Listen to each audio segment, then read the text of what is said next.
I don't know if I'm in the view, but the video is recording. We're good. We're good. Okay. Good morning. It won't be morning by the time you watch this. Unfortunately, we're not able to go live, and we've tried for a long time to try to fix the network connectivity issue and to allow us to go live. But we're not able to. The internet's working fine. It looks like Facebook is being blocked from the network here. So I'm pre-recording this, but I'm going to upload it as soon as I'm done with the interview, so that everybody can get a chance to watch it as if it were almost live. We're being hosted here graciously by a startup here in Santa Clara, Silos. I think you might be, I don't know if you can see it in the video, but they've graciously allowed us to use one of their conference rooms, small conference room here in their office. So we're grateful for that.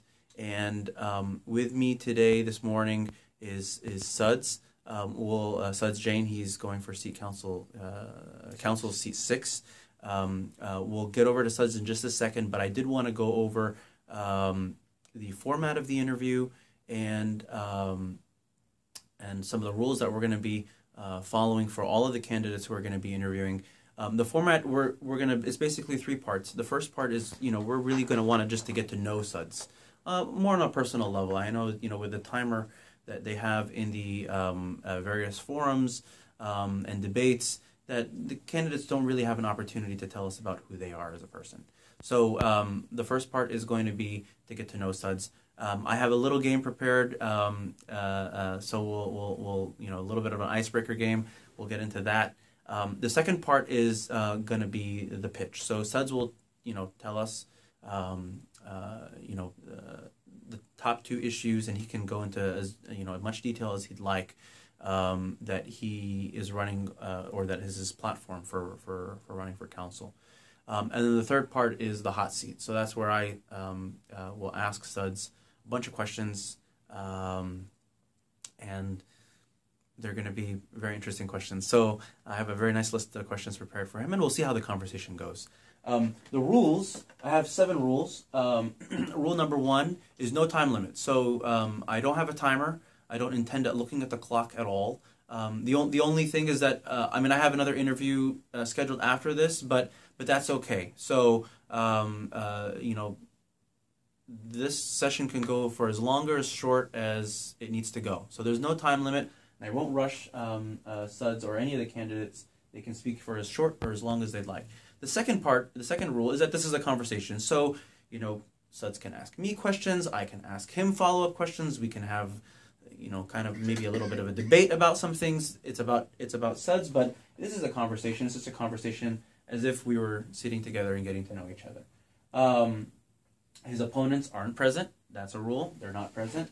I'll move the camera around the room so that you see it's a very small room, and it's just us 2 in here. Number 4, the questions are going to be specific to Suds. Now, there are going to be some shared questions or some shared themes, depending on different candidates and kind of where they stand on the issues. But I would say more than half of the questions are going to be specific to each candidate. And, having written the questions for Suds and the others, I know that is exactly true. Sorry, it wasn't 7 rules. It's 6 rules. The 5th rule is, Suds has, he's brought papers.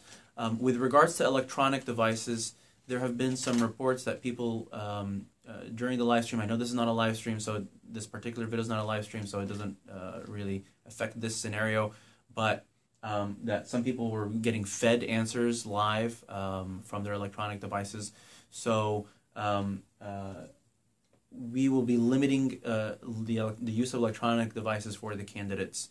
Some may choose to use them for notes, but we will be limiting them extensively for the candidates who will be interviewing.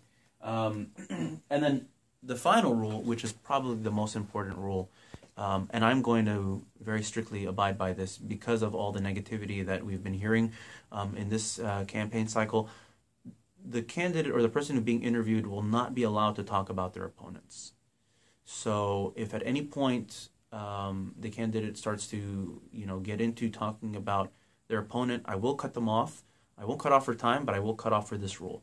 So, we want to know why Suds is the best person for that seat, not why his opponents are bad for that seat. And likewise with all the other candidates, we want to know why that candidate is best for that position that they're running for, not why their opponents are bad for it. So I'm going to stick by that rule. And with that, I think that's all I have. So I'm going to point the camera now over to Suds. And hey, Suds, what's going on? Hey, how are you? Good, good. And again, I want to apologize to Suds profusely for just kind of the technical difficulties that we've had today. It really, he's helped a lot. So I want to thank him for that. And I also want to sincerely apologize. And I also want to apologize to everybody who's watching, because I know people had hoped to see this live. So it's, that's life. That's what it is. That's technical difficulties, and that's expected, I guess. It wasn't, I didn't expect it to be this bad, though. But anyways, we'll get through it. So, Suds, tell us about yourself. And we want to keep this portion just to kind of, not so much about your platform, but if, anything that about yourself, and tell us what we don't know about you. All right. Well, the first thing is, my name is Suds Jain. I'm currently serving as a planning commissioner. So as a planning commissioner, I look at all of the developments going on in the city. I read a lot of EIRs. I see traffic reports. So I believe that in that process, I've gotten to know the city pretty well.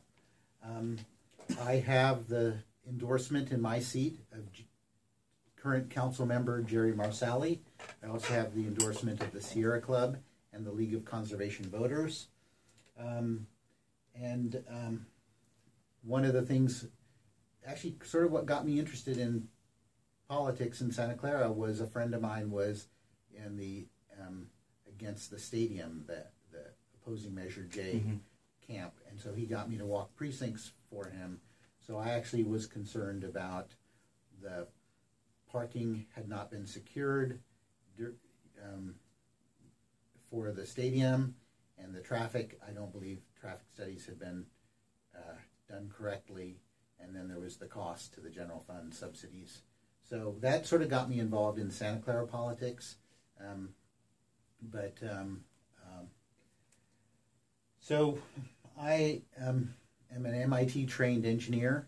So I worked in high tech for 25 years, and then basically retired in 2008 to work on the issue of climate change, which I believe is one of the greatest crises facing humanity in the next 100 to 200 years.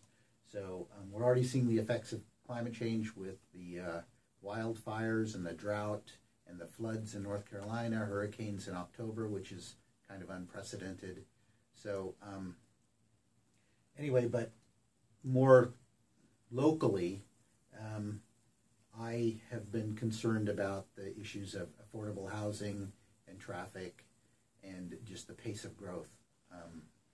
Now, I generally, as a trained engineer, and there are currently no trained engineers on council, I make my decisions based on data. And I can give you one example of that. I'm actually going to go, because I'm an engineer, going to go to the whiteboard.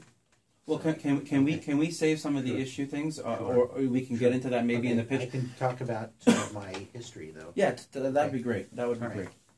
So, my dad actually came from India in 1957 to get his PhD at UC Davis. And then he went back to India for a few years, and I and my brother were born there. And unfortunately, at that time, the polio vaccine was here in the United States, but it had not arrived yet to Delhi. So I actually contracted polio. So if you see me limping, it's because I had polio. It's not painful or anything, but it's you'll see that has affected my life.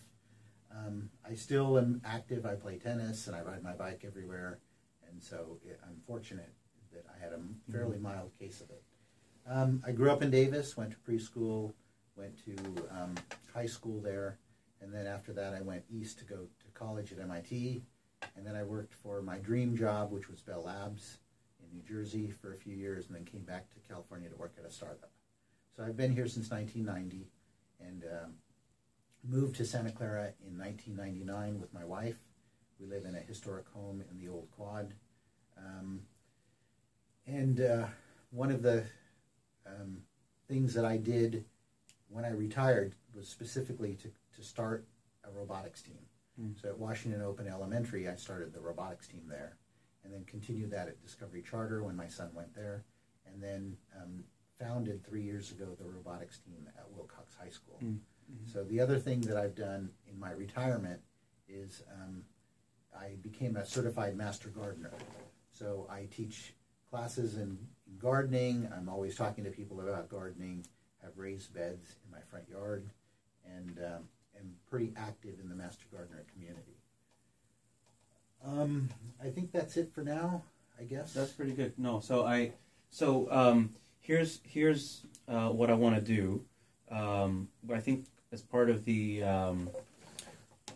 get to know the candidate, I have a little game that we're gonna play. It's not gonna take very long time. So I'm gonna move the camera over here, just so people can see kind of what's on the screen, but also see Suds at the same time. So Suds, what we're gonna do? No, you're fine. You were fine where you were. That's fine. What we're gonna do is I'm gonna show you a picture, and I want you to tell me the first thing that comes to your mind when you see that picture. It can be short, it can be elaborate, but kind of just the first thing that comes to your mind when you see that picture. So we'll start with some easy ones here. One of my favorite actors. Yeah? I liked, okay. The Blood Diamond. Okay. Yeah. Good.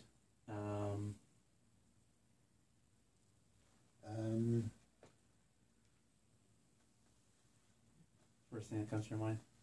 One of, I'm a conservationist, and I like animals and preserving animals. Okay. What do you see there? It's a duck, I believe. Okay. Some people can see a rabbit. That's interesting. No, I mean, it's interesting. All right. Let's see here.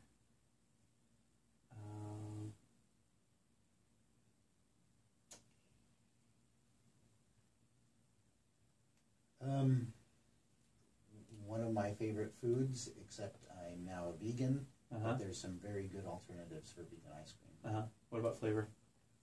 My favorite flavor, well, is actually Rocky Road. But, okay, it's not on there. It's not vegan. Of this chocolate, I love chocolate. So. Okay.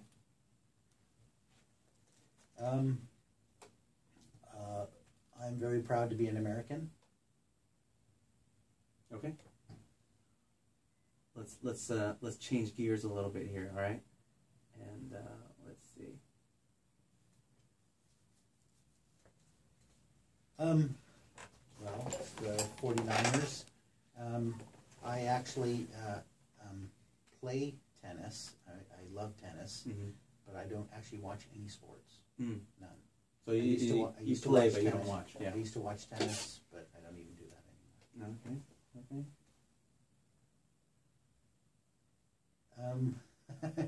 My son is a senior at Santa Clara High School, and they always get creamed by Wilcox. Okay.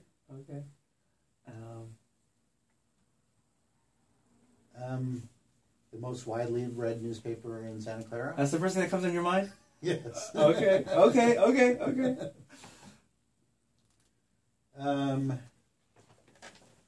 Well, I'm sad to see that politics has sort of declined. The conversation is not really about issues, but allegations and nastiness. Oh, sorry, wrong one. No, let me change it up. Sorry, we did movies already with you. I've read, Lord of the Rings. I've read the series 3 times. Wow. Okay, let me pull that back up. That's a good one. I didn't know that. Okay, you read it 3 times. Yeah, I did. That's a lot of reading. In fact, the interesting thing is, I don't believe I've watched all the movies yet. No way. I like reading. Okay. Favorite character? Bilbo. Bilbo. I like Bilbo. Did you read The Hobbit? I'm sure you course, did. yeah. If you read that, if you read the Lord of the Rings 3 times, I'm sure you read The Hobbit. Okay, no, that's awesome. Favorite part of the story with Bilbo in either book?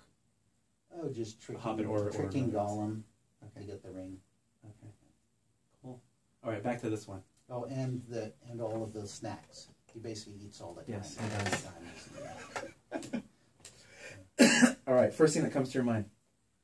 Well, it's a super PAC, it's a PAC. It's a super PAC because there's the 527 rule and the 501c4 rule. Right. I forget which one they are. But in any case, I've posted on my Facebook that I can't believe they used the Apple logo. They just added a leaf to it. Seems kind of odd. Okay. I have worked actively for Move to Amend, which is now Prop 59, to amend the Constitution to say corporations are not people and don't have all the rights of people. Mm-hmm.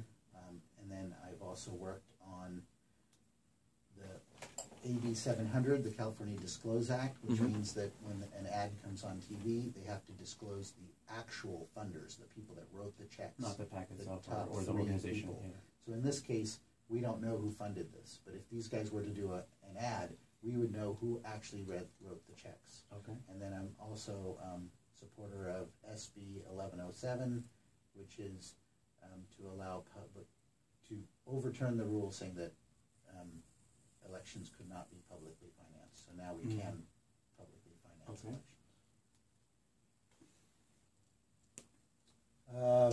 I don't know which house that is, but I live in the old quad, and I like historic homes. That is 410 Lafayette Way. Oh, okay. I actually have, interestingly enough, I have been there. I actually went by there when we had all this controversy. My issue is that I live across from a mini dorm. I've seen the red cups. I see all the parking in the neighborhood. We have loud parties. In fact, we had to install double pane windows so that my son could sleep because of the partying.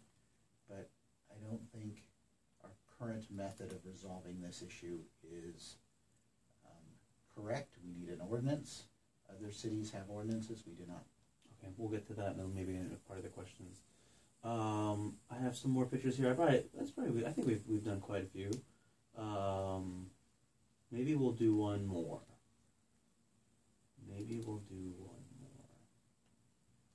Let's do this one. Okay. For the people in the video, it says Mission Town Center. This was the one on Benton and El Camino. As a planning commissioner, I approve this project, even at 370 units. I think that we need transit-oriented development. Okay. Cool. So we're going to switch gears now to the second portion of your talk. Top 2 things that matter to Suds as part of your platform. And you're welcome to use a whiteboard. I know you had thought about using a whiteboard. Yeah, I don't need to for this. Okay. For me,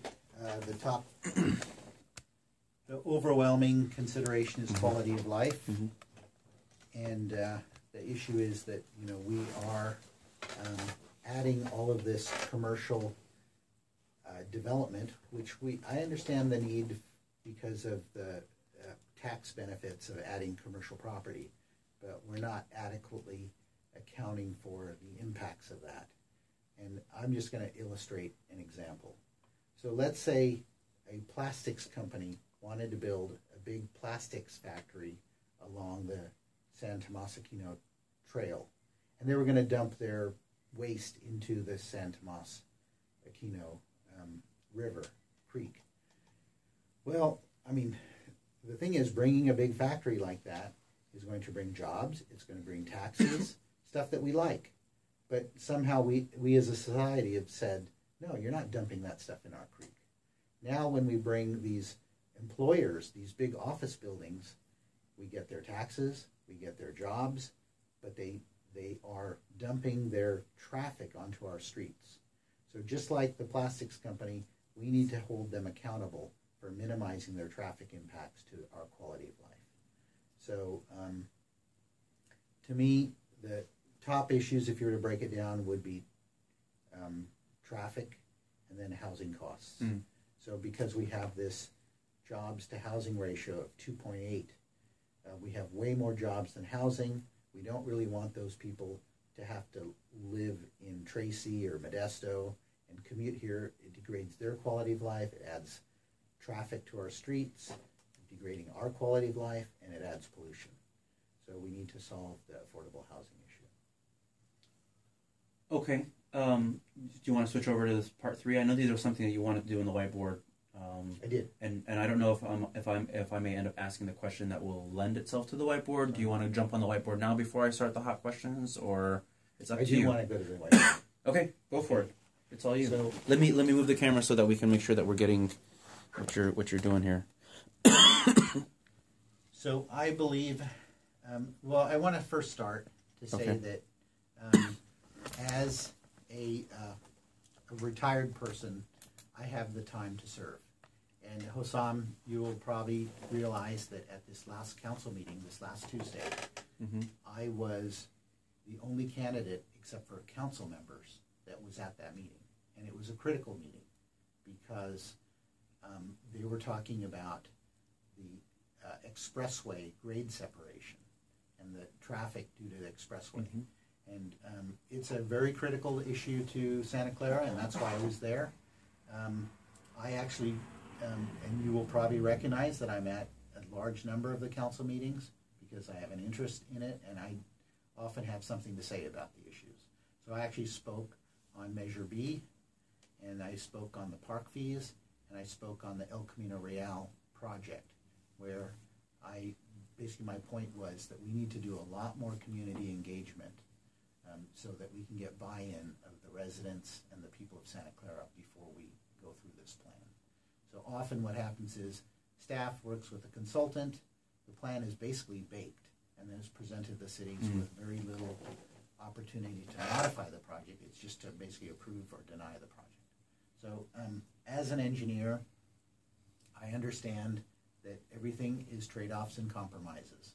You know, as an engineer, you have to deal with cost, the schedule, the number of features you want to put in your product, and it's all compromises. You never get everything you want. So everyone just has to make, some compromises.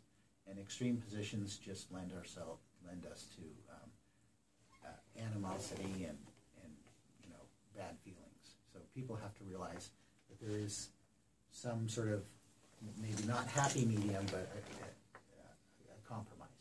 So as an engineer, I base my decisions based on data. And one data point where I've advocated, I believe successfully with council, was I went and I surveyed 17 cities. Because as I was working on the climate action plan, I discovered, and one of the staffers mentioned that the planning department was very understaffed. And I'm like, this is at Santa Clara. This is the city of Santa Clara. Yeah. The planning department was understaffed. But I didn't know how bad it was.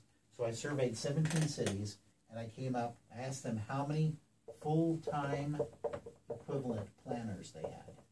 All right? And then I divided by the population. Okay? And I came up with a metric of FTE per 10,000 residents. All right? Now, this was based on the other cities, the 17 cities, an average of the 17 cities.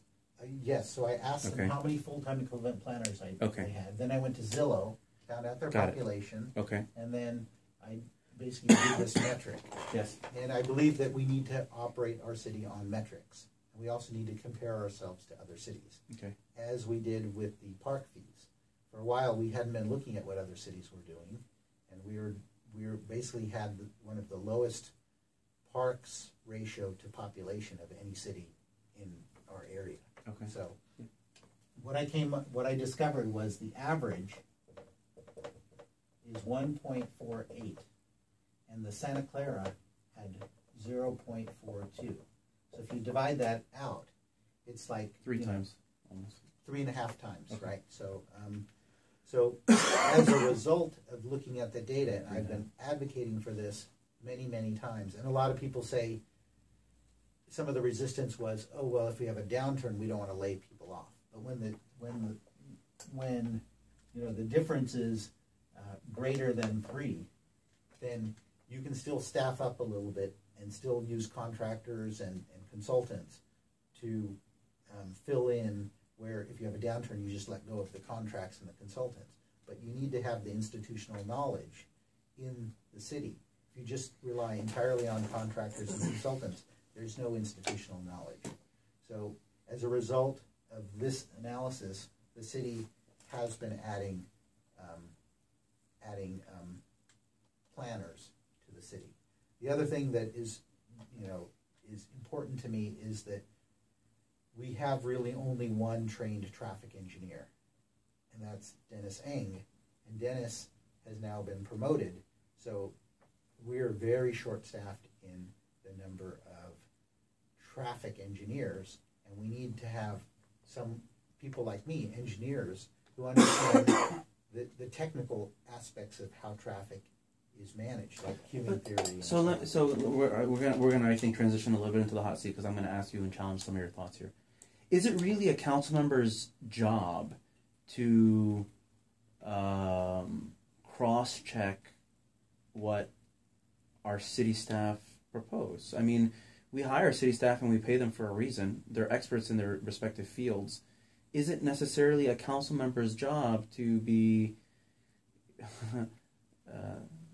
double-checking their work? Absolutely. Okay, well, let me say differently. Council has often rejected staff recommendations. Okay, now we have this perverse setup over the last few years where it seemed like our city manager was intimidating staff and basically getting what he wanted. And this happened in the case of the street lights on the El Camino Real and plantings on the El Camino Real and painting of underpasses. And I have heard that the staff was not happy with those decisions, but had to go along kind of for fear that, there might be some, backlash for opposing the city manager. This is what I've heard. So staff is not generally independent, and then staff also has to live within their budget. It's not staff's responsibility to say, well, I mean, they can ask for more staff. I mean, everyone's going to always ask for more staff. Yeah. And it's kind of the city's manager to manage the budget. But the budget is really controlled by the council. Council can say, you're not going to put this much money into reserves. You're going to staff up. But I'm not sure you're addressing my question about. Okay, I think being analytical and being critical about the different policies or the staff recommendations is what a council member should do before they make a decision. I think that's absolutely a must.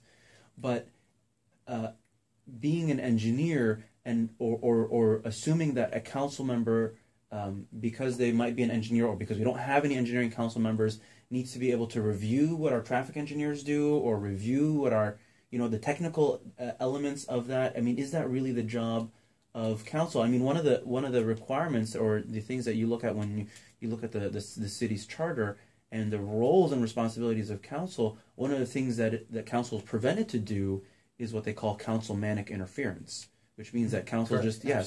So I mean, is that really the role of a council member to go and drill down on the engineering details or the specifics and kind of telling our staff how to do their job? I agree that council members are prohibited from telling the staff, but they can actually read the reports. I've read the reports on the road diet at Prune Ridge, and by reading that report, I was able to, I believe, effectively advocate for the road diet on Tasman.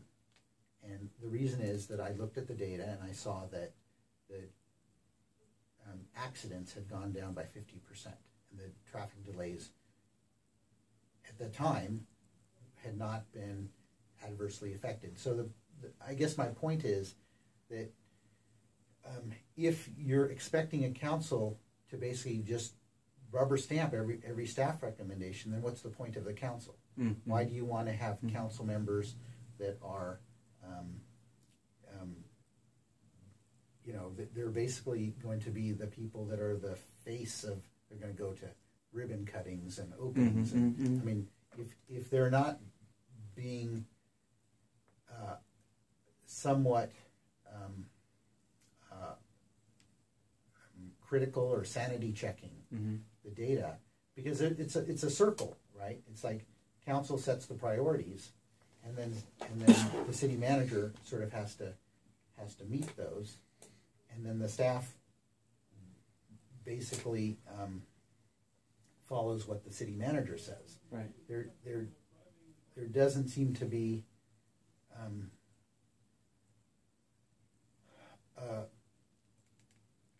a good way to sanity check that's what I think the council members do, is they sanity check the staff recommendations, because they're not always right.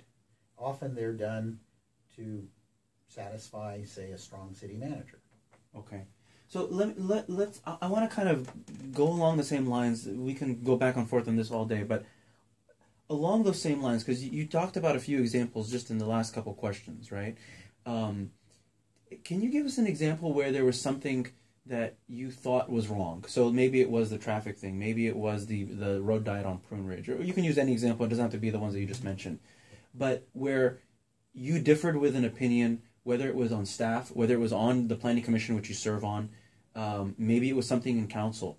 And what were the steps that you took to kind of reconcile those differences, get people on board, and kind of make the change that you saw was appropriate? It doesn't have to be any of those examples. It can be anything that you think is appropriate. No. So I think what you're asking is, where do I believe that I've maybe changed some minds? Sure. Okay.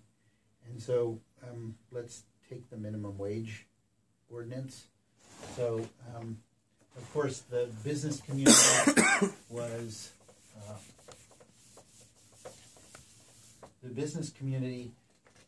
was complaining that if we had raised the minimum wage, we would basically drive businesses out of business because they couldn't afford the salaries, or they would cut the staff and we'd actually lose jobs. I mean, they just work with fewer people. So what I did was I actually went and I did a lot of research on this, and I found that the minimum wage in 1968 was $1.60. All right. And if you were to add CPI to that, in 2015, that minimum wage would have been $10.90. Okay, and we were proposing to raise the minimum wage to, well, San Jose had a minimum wage of $10.30 is when they passed it, but it was probably going to be, with CPI, it was going to be $10.50. Okay. So now, what happens is at Valley Fair, you have part of Valley Fair San Jose and Santa Clara. Yeah. And so what was happening was that the Santa Clara businesses were losing employees. They're better employees to the San Jose side. So it wasn't really fair, and you were basically pitting businesses against businesses. So I worked with a professor at San Jose State, Scott Myers-Lipton, and got a lot of data like this CPI adjusted index, and I looked at what the other cities around us were doing, and I advocated at council. You never know how council members are going to vote in advance of the meeting anyway, but I was pleased to see that the vote was 5-1. But do you think that maybe that was something that was as a result of your advocacy, or I mean, is this something that? So what I'm trying to get at is council meetings. Yeah. And I provided a lot of data. Okay. So, what I'm trying to get at is, would it have happened if you weren't involved? I have no way to know that. But isn't that something that would indicate your ability to be effective in getting people bought onto your viewpoint? Well, I mean, council members are not allowed to advertise how they're going to vote Sure. in advance of a thing. Of course. then I have no way of knowing how they're going to vote. So, you know, and with the plastic bag ban thing, I met with every council member. But, you know, you don't really know how they're going to vote in advance because it's based on what the data at the council meeting is. So, you know, it's like a lot of people will say that, oh, well, because we built the stadium, now we have all this development at the golf course, right? You can't prove that.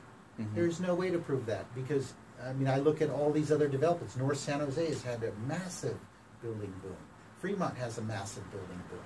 Can you say that it's because Santa Clara and, you know, the Hills of Alcoa, another massive building project? So you can't say that because we have the stadium that we, you know, we got this development. Maybe it would have happened otherwise. Okay, let's jump over to a different question. I think that's a fair response. I have a lot more questions, so let's jump here. Let's talk about housing because I think there have been several forums, and I think we've kind of beaten the housing issue to death, really, in all the other forums. One of the things that you had said, I believe, in the Chamber PAC interview was that, and I think this is pretty common knowledge, that the reason that housing is so expensive is just is a basic supply and demand problem. Absolutely. Right.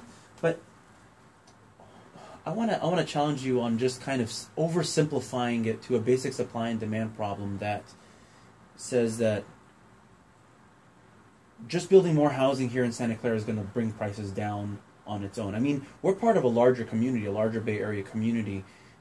I mean, wouldn't it require a coordinated effort among all the cities in the area to, as a collective, increase housing? Otherwise, if Santa Clara is the, let me paint the extreme. Santa Clara is the only, let's say this is a hypothetical example, so if anybody's watching, don't. Santa Clara is the only city that builds additional housing, and everybody else, all the other neighboring cities, rely on Santa Clara's housing boom or desire to increase housing on its own. Is that really going to make housing prices go down? I mean, all the people who absolutely. Well, no, I mean, it will make the housing prices go down in the whole Bay Area marginally because it depends on how much the demand is versus the supply. No, but you're going to get people who let's say work in Sunnyvale and would have lived in Sunnyvale, but they come and live in Santa Clara instead because it's the only place that's increasing housing supply. Okay. Well, I'm going to give you an example from a developer. Okay. So this developer says that this is a developer that in downtown Mountain View, single bedroom apartments go for $4,000. Yep. Okay. So he says that their target is 95% occupancy. Okay. And they're probably near that or not yet. And if the vacancy rate or the occupancy goes up to 99%, they raise the rents. Okay. Okay. If it goes down to 85%, they lower those rents. Okay. So now, if you start building a ton of housing, don't you think the occupancy in those apartments is going to go approach 80%? Look, I think in a normal market you might be correct. But the market here, there's such a high demand, and if Santa Clara is going to single-handedly try to solve that problem, the question I never said Santa Clara single-handedly. Okay. In fact, if you look at Cupertino, they don't want to build any housing. They would prefer to just take the cream, take the jobs where they don't have to provide schools or parks or police and fire facilities, all of that. Every city wants to take that cream, okay? And that's partly why, we have these issues where we don't have coordination between the cities, and now you have San Jose suing Santa Clara.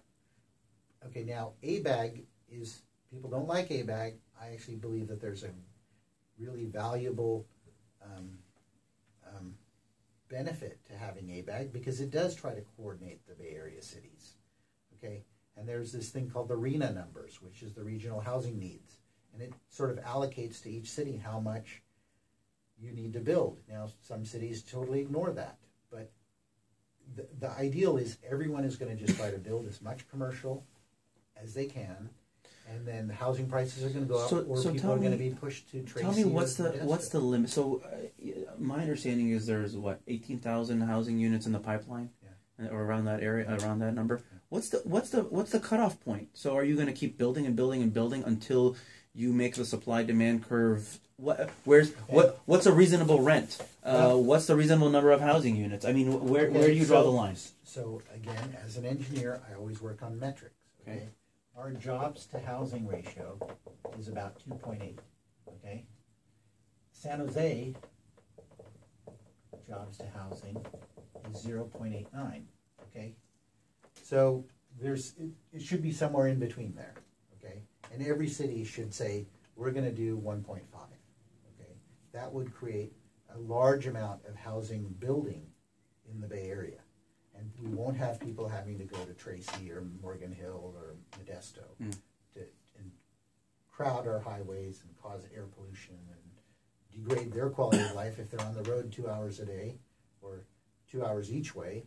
That's a horrible quality of life.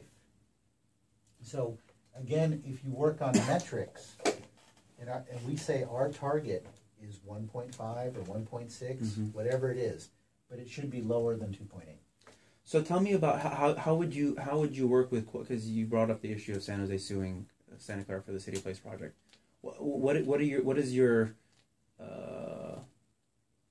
does Suds Jain bring to the table in terms of being able to work with neighboring cities on solving this problem? This is an area-wide problem. This is not a Santa Clara problem. The housing issue, the cost, the availability, even the jobs to housing ratio, and the disparities that we have there. What does Suds Jain bring to the table with regards to working with neighboring cities? So I actually have regularly attended the Grand Boulevard Initiative meetings. So I go to those meetings, and so I see all the other cities are participating. Often Santa Clara is missing in those meetings. So and I've heard from other cities that Santa Clara likes to do things their own way, and they don't always join these joint things. Do you think there's merit to those comments? Yes, I believe so. I mean, if you just look at our parks fee, right? Why weren't we looking at what other cities were doing? How did we end up in this mess of being, 1/500th or something like that, the park fee of all our neighboring cities? So, I didn't have this question, but you're alluding to it, so I want to ask it. We often hear the term Santa Clara Way. Is this in any way attributed to that? What is your feeling about the Santa Clara Way? How does that relate with, like you said, the feeling of what other cities or the perception of other cities have of Santa Clara? So the Santa Clara Way has been, we like to provide our own services. Other cities will farm out their police to the county, or they'll farm out their dispatch, 911 dispatch. We do our own. Santa Clara likes to control a lot of that stuff. We have our own electric utility, water department. So, and as a result of that, we have actually been able to have lower rates than other cities. But that doesn't mean that we shouldn't be talking to other cities and looking at what other cities are doing for their best practices. Now, the problem that I've been struggling with is no one has been able to come up with a good vision of what type of Santa Clara we want in the future. Do we want to have a small Santa Clara? Do we want to basically limit ourselves to 150,000? Or are we going to just build and go to 250,000, or be a Fremont-sized city? No one, and that's really up to... What do you feel? It's up to the goal setting of the council. So if you were on council, what would you advocate for? What's the sweet spot for you? And I've already done this on Planning Commission, that big golf course development. There was a reduced intensity alternative that was going to be 6.5 million square feet. And I advocated for that instead of 9 million square feet. That would have brought far fewer workers to Santa Clara. So we have to... How would that have impacted the, 17 million in revenue per year?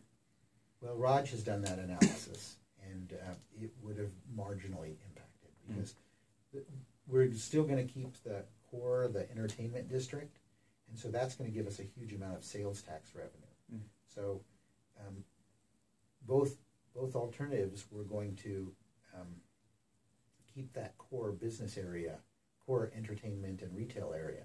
It was going to give us all the sales tax.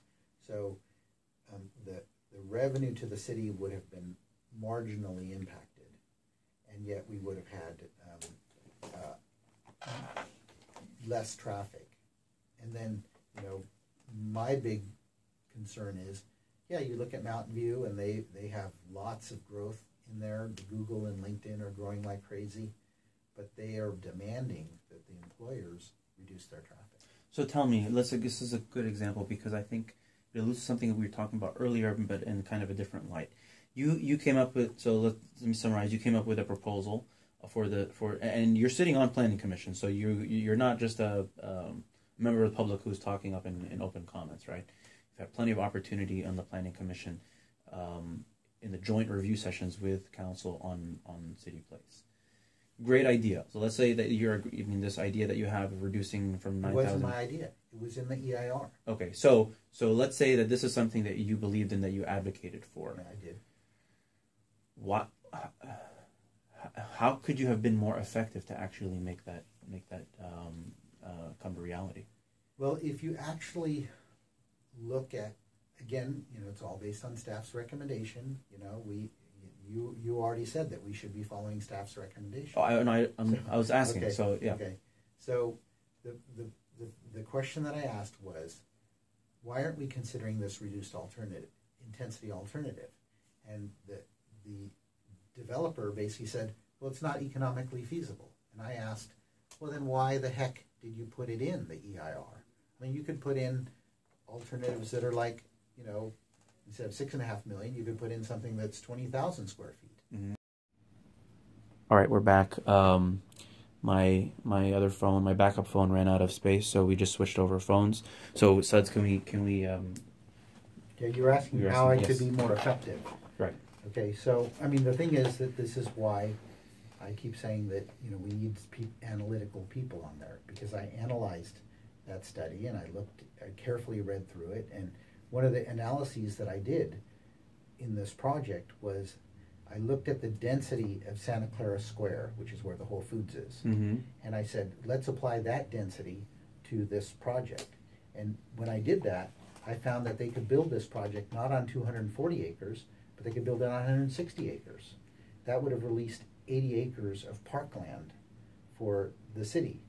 And I believe that I was influential in getting the related company to intensify their development. So they kept the 9 million square feet, but we got our 35 acres of parkland from that. Okay. So I believe that arguments that I've made have allowed us to modify projects to be better, but in terms of that, I mean, council, I think, was unanimous in voting for that project at 9 million square feet. So, you know, again, I can only be so effective unless I violate Brown Act, which I certainly am not going to do. And the only thing that I can do is have public meetings like Teresa O'Neill does and educate the public and then try to get people out to these meetings.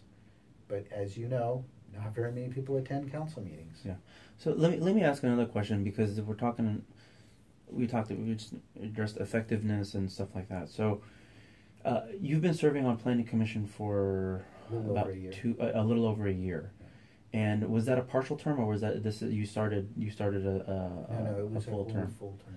So the question I have to ask you is when you signed up for planning commission, I mean, it's a 4-year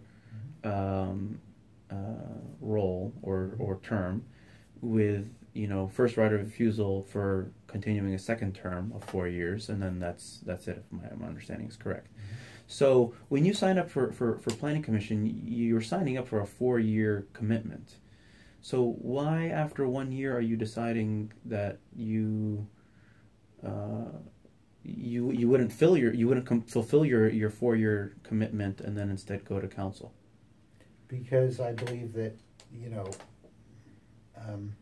in fact, what's happened is I've gotten a lot of backlash as a planning commissioner because people say, oh, well, you approved that project. And I said, yeah, I had to approve 410 Lafayette Way because the rules are that we don't have an ordinance for this.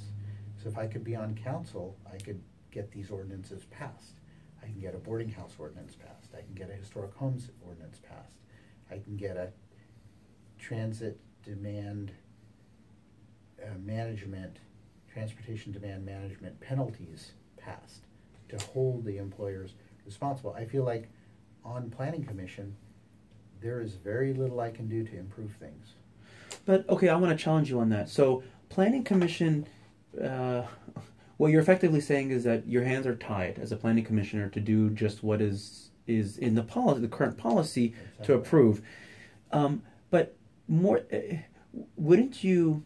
So if you felt strongly, which I believe you do. I mean, I've seen you at all the council meetings that you speak at. You're very passionate about some of the issues that you just mentioned right now that you listed.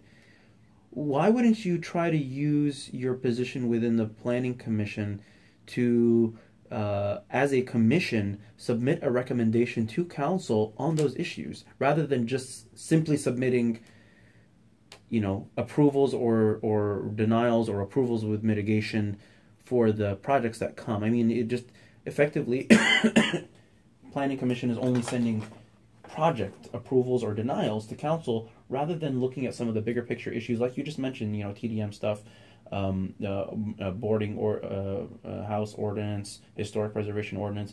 I mean, can't you, in your position as in planning commission, agendize a topic for the commission to talk about and submit a recommendation to council? I mean, if you watch the last planning commission meeting from this Wednesday, I actually suggested that, so that we need to create a resolution to ask council to create an ordinance. Mm-hmm. So the problem is, I'm new on planning commission. Planning commission does not historically have ever done this. They very rarely ask council in a vote of a resolution. And the problem is that what you'd have to do is you'd have to, agendize it. You'd have to get staff to work on it, and then it'd have to be a resolution to council to get them to work on it, right?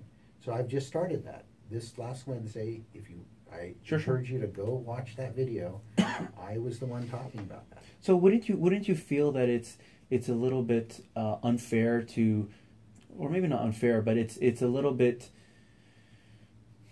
the question that and by the way, some of these maybe not in the exact same wording, but I've received a lot of questions from people that are asking this about you, right? Which is wouldn't you try to exhaust your the tools that you have as a planning commissioner, rather than just throwing in the towel on the planning commission, say, okay, I'm not able to get the ordinances passed. The only way I can make a change is by being on council, and then just 1 year in your 4-year term, deciding to run for council. Well, I mean, there are people who are running for council that have no experience. Sure. They don't even understand how things work. Okay, but let's talk about you, though, on this one, yeah. I believe that I have learned enough about how the city works, how EIRs work. And sure, I could sit out my 4 years on planning commission, but if you look at planning commission, there have been many cases where people didn't serve out their whole terms. If you look at cultural commission, people resign all the time. It's a voluntary position. There's a great process for replacing people on planning commission. It's another way to bring new people into our government. If you look at, planning commission, there's lots of applicants for the position. Mm-hmm.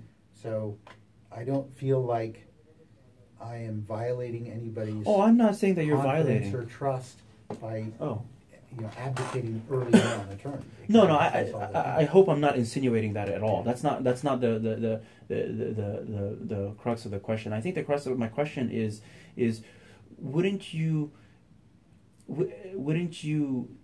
a lot of the issues that you bring up, like I said, are very legitimate and good ideas. But why wouldn't you try to exhaust your ability as a planning commissioner to make the change, rather than thinking that you have to go to the top to make that change? It's kind of like the dichotomy between a grassroots or bottoms up mobilization to get change, to see change, rather than a tops down? Because I've been in the CAC for a number of years, and Mhm. we've tried to get things, agendized and passed, and I'm very pleased to see now that we have a formal mechanism for the public to get something agendized. Mm-hmm. I think that's, more open government. Mm-hmm. But the fundamental thing is, if you really want to make something happen, I mean, if you look at Dominic Caserta, as soon as he was elected, he pushed for a minimum wage. It happened right away. He didn't have to wait through some long process to get it done. Do you think the system is broken in that regard? That they make any change, or to make a quick change, you have to be on council? To make a quick change, you have to be on council. Is that? That's just how politics works. If I want to have a quick change in the national government, I'd have to be a senator or a congressman. Okay. It's something maybe that we don't all like to hear, but you're probably right that it's true. All right, let's shift gears here for a minute. So you kind of talked a little bit about Blue Pack. So when I look at some of the other candidates that have been impacted by Blue Pack, you're listed as one of the quote-unquote guys to watch, or the bad guys, okay? But you haven't been necessarily as vocal about Blue Pack as some of the others. Tell me about Blue Pack and kind of where do you? Well, I mean, I dislike, as I said, I've been working on campaign finance reform for a while. Mm-hmm. I dislike the way this operates, but since we don't know who's funding them, I always like to follow the money, and that's why I like the California Disclose Act.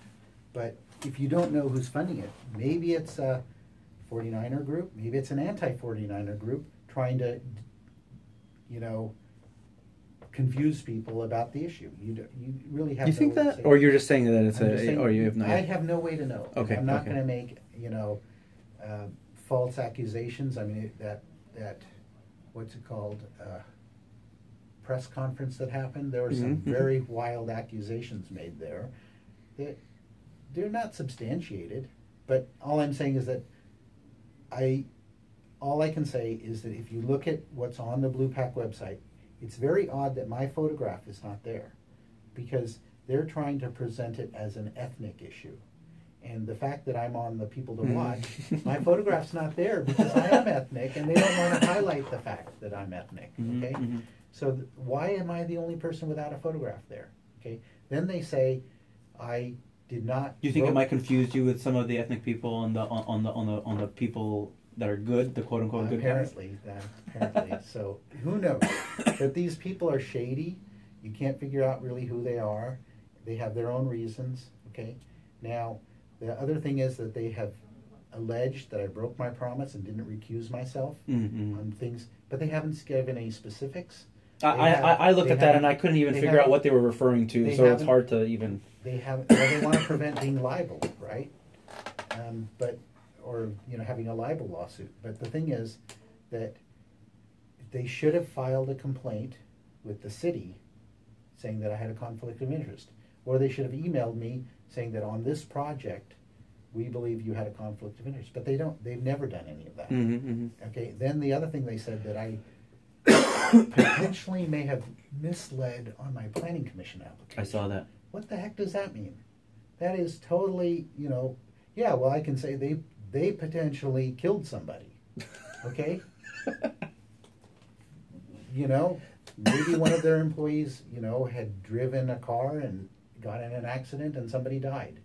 But that's the most bizarre thing that they're doing. So Okay. I just don't like their tactics. I don't know who they are. My question was more about, like, you haven't been as vocal about it as others. I have. I've posted on my Facebook. Sure. Okay. I mean, yes, sure, I haven't been as vocal as others because I don't know who they are. I can't, as I said, I walked precincts against the stadium. Yeah. Maybe that's why I'm on the bad list, but I don't Maybe. know who they are. Okay. Okay, but the thing about it is that I have said that they're shadowy. We don't know who they are. That they. No, I think I was it's- hoping that Apple would go after them for using their logo. Oh. But I guess they're still not significant enough, huh? for Apple to chase after. How are you on time? Are you okay? I know you just got a phone call about like a few minutes ago. I get phone calls all the time. Okay, all right. So we can go for a little bit longer. I know we're late on the next interview that's probably waiting outside. So, your thoughts on historic downtown, the historic downtown revitalization efforts. And you live in the old quad, so this is something that would be close to home for you. Okay, so we go to Thai Jasmine and Via Vicino a lot, Mm-hmm. but generally if we want a nice meal, we'll go out of town to downtown Sunnyvale, downtown Mountain View, or Santana Row. Mm-hmm. So we would love to have those types of restaurants here in Santa Clara within walking distance. Now, I think that the ideas have not been fleshed out properly, because if you want to have some nice restaurants, you have to have a population density that will support those restaurants. Mm-hmm. Unless you build a big parking structure and you expect, like some of the other places, people to come from out of town Right. to attend those. But then if you're expecting that, you're going to get a lot of traffic. And no one has really surveyed the residents to see which of those two alternatives they want. Those are the only two alternatives to have a thriving. What do you think? I mean, if you were, so let's say you were on council and the issue of downtown revitalization came up. I mean, which way would you lean? I'd probably lean. Because you live in the old quad, so Yeah, this is something yeah, that yeah. when you survey residents, you are one of those residents. And I actually don't think that, given that what the residents really want there, I don't really think we should build a downtown there. I just, the downtown people, they don't want high density housing and they don't want traffic. So if that's what they want, let's build it somewhere else. Let's build it closer to the train station. Let's build it somewhere where the historic homes and the people there. It's unfortunate that I can't walk to a restaurant, but that's the reality of what the people want. So, there is this big sort of push to get a downtown, but I don't think it's what those people want. When you say those, you're talking about that live in that neighborhood. That live in that neighborhood. Yeah. But I mean, aren't the people who are pushing for it they live in that neighborhood? Some of them, but I don't believe that they're being realistic. They're expecting to have all single-family homes and some nice restaurants there, and no traffic from outside. I mean, that was the issue with Mission Town Center. They didn't want the traffic. But then, how are those restaurants going to survive? I just don't get it. Okay. Let's talk about the measures, the Santa Clara specific measures that are on the ballot. You're probably very familiar with all of them. I don't need to give you the explanation, but for the benefit of the viewers. Okay. Measure I O. just go through it. Okay, Measure O. You have to say what it is. Yeah, that's what I was going to say. Measure O is the measure for increasing council member salaries and for council members to $2,000, mayor to $2,500 per month, and then setting a salary setting commission that has the ultimate decision making authority every 2 years to adjust up or down. So council doesn't approve that salary setting commission. The salary setting commission dictates up or down. Now the increase is capped at 10%, but there is no cap on the. No, I understand. Yeah, I understand. I'm repeating it for anybody who's watching who doesn't understand.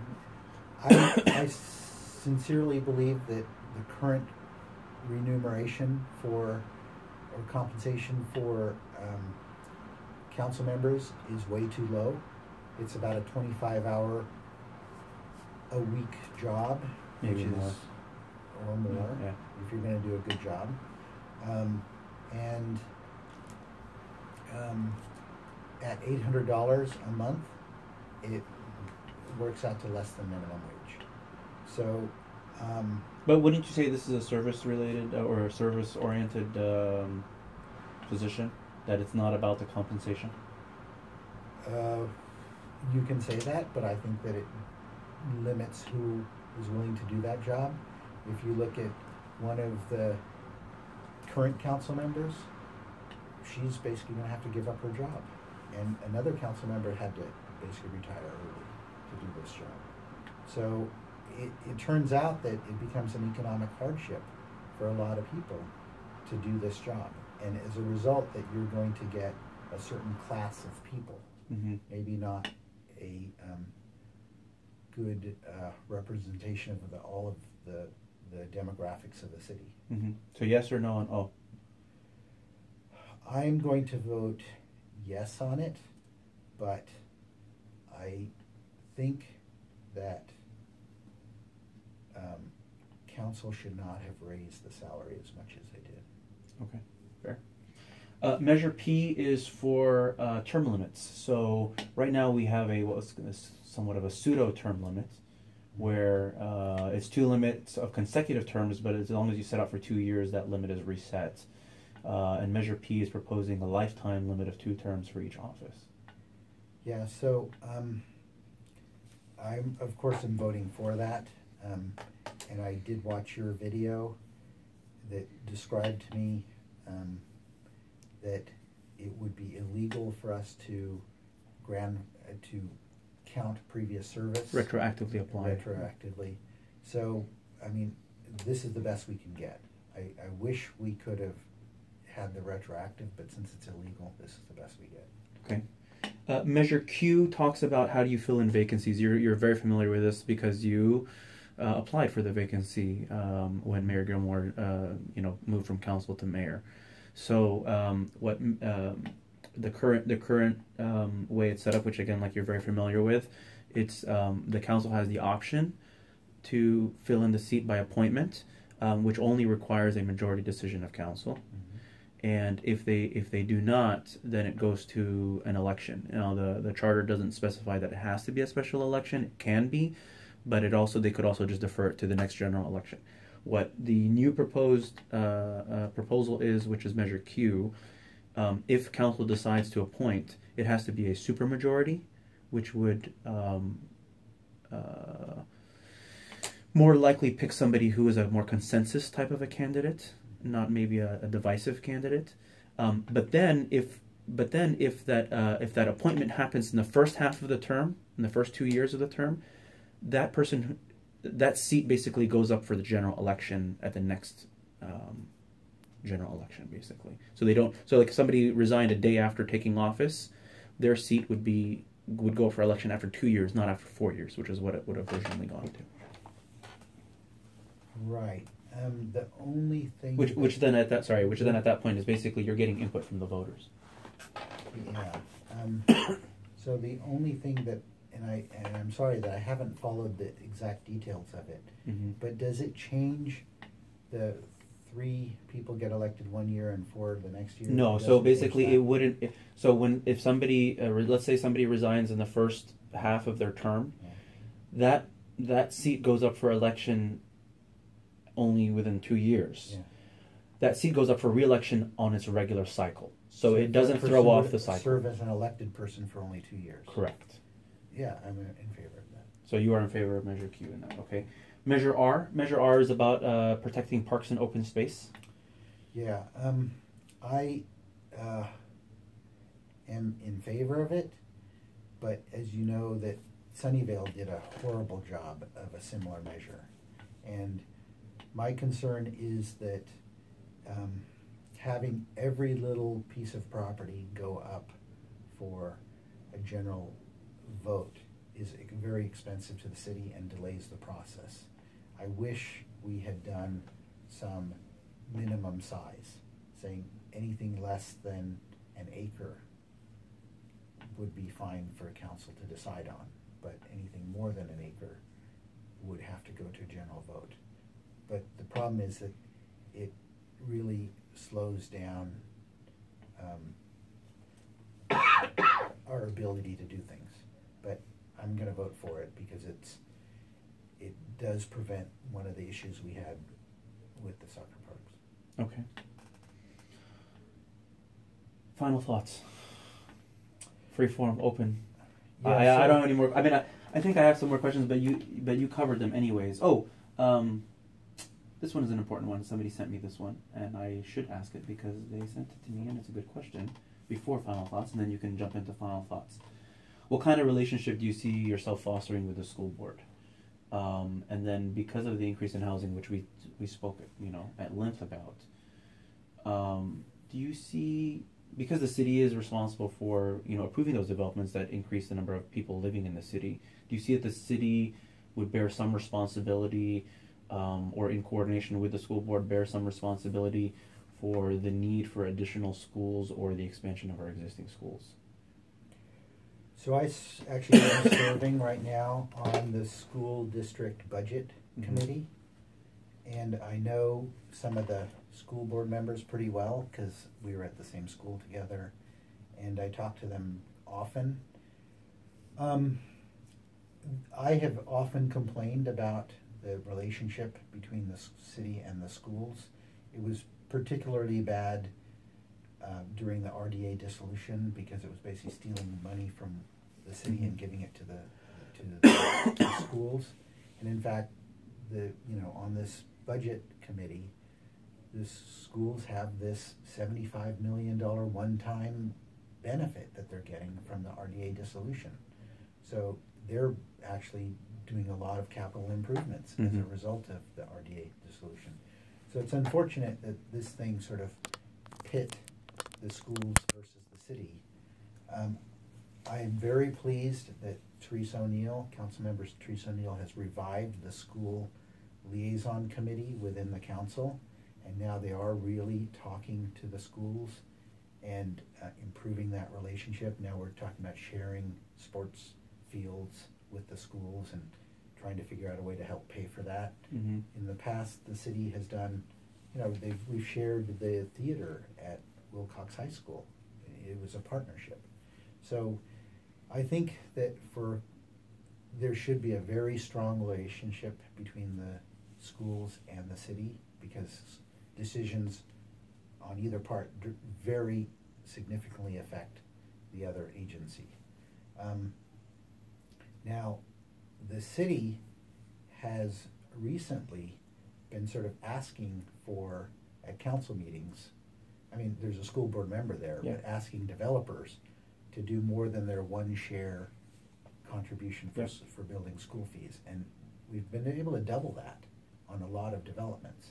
And very recently you saw this large check from the Irvine company being paid to the school district, which is one of the ways that cities can help the school district. Now, when Ag News opens, it will basically be full in 2018 because we've been adding all this housing and all of this development. So certainly the city needs to coordinate with the schools and help the schools. I really like the fact that the school district had some money years ago and built Casa de Maestro. I would like to see another Casa de Maestro. My son's chemistry teacher had to move to Sacramento because of cost of living. We don't want our best. There's a lot of that happening. We don't want our best teachers leaving, so we need to figure out a way to create some housing for them, and I believe the city can do something there. But the city doesn't control the budget of the school district, but I have been a huge advocate of the schools. I actually taught algebra for 2 years at Discovery Charter. Was on the science task force. I started the robotics team at Wilcox High School and have been coaching that for 3 years now. So I have a very strong vested, and I maintained computers. It's like a 30-hour-a-week job at 2 schools, at Washington Open Elementary and at Discovery Charter. So I am very invested in the schools. Okay. So final thoughts. So in this election, all the candidates are talking about housing and traffic. Okay, but I believe that I've been the one who's been looking at best practices in other cities, like Mountain View. I always talk about the drive-alone rate, and at Stanford I talk about how they're not building any more parking. And so I believe that I'm unique in that I'm always looking at solutions, practical solutions to our problems. So I don't like to see council meetings going really late at night.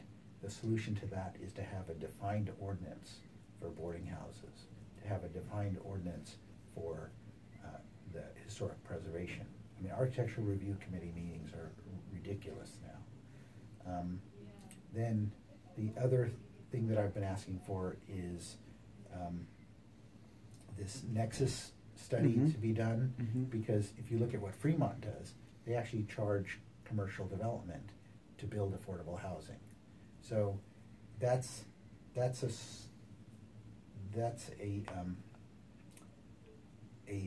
proposal that I have, that, you know, and TDM penalties, and requiring developers to pay to extend purple pipe to their developments is something that we need to do. Increasing our traffic mitigation fair share requirements of developers. They're all things that I've been proposing to try to solve these. There are things that we can, you know, pass through ordinances and through city council actions. So it's really about doing a lot of research and studying the issues and trying to make it so that, and understanding that, you know, businesses are in there for profit, and that we need to, and for Mission Town Center, I approve that because I really didn't think that it would pencil out at 318 units when you add the affordable housing requirement. And the fact that we don't have a requirement for affordable housing is really a problem, because developers are just confused when they come to the city. So adding planning staff will make it easier for developers, because their projects will get approved faster, but it also makes it better for the residents, because planners have more time to try to look at how to reduce traffic issues and how to make the projects aesthetically better. I mean, we have some projects that I think are recently done that are not aesthetic. Like what? Kylie, 900 Kylie. Okay. And so had we had our planners and maybe some outside architects really look at those plans, I'm not trained in that, so I can't take a look at a drawing and see whether this is going to be beautiful in reality. But there are people that have that eye, and we should be using them for all of our projects. So, you know, I believe that I've been successful in, as basically an outsider, advocating for. When you say outsider, what do you mean? I mean, I am just even before I became on Planning Commission, I was just a resident, and I would come to lots of council meetings, and I would just voice my opinions on things, right? So I was able to get, for 3 years I've been working on the community garden, right? For 3 years I've been asking for a sustainability manager, and those things are now moving along. But it's because I've been working on them for a long time. The plastic bag ban, the minimum wage, they were all done before I was on Planning Commission. So just as a concerned resident, I believe I've been effective. All right, I think that's it, Suds. Anything else, or? Oh, I would like to read. Oh, sure. I would like to read this. Go for it. This endorsement from Tracy Johnson, who is someone I'm acquainted with, but we're not friends in that we don't socialize together. I've never been to her house or anything. Sure. So. And who is? And is she? Does she have she's a resident in the South of Forest neighborhood. Got it. So, Okay.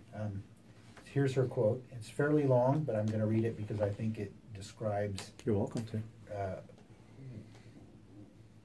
How I believe I've comported myself in the city.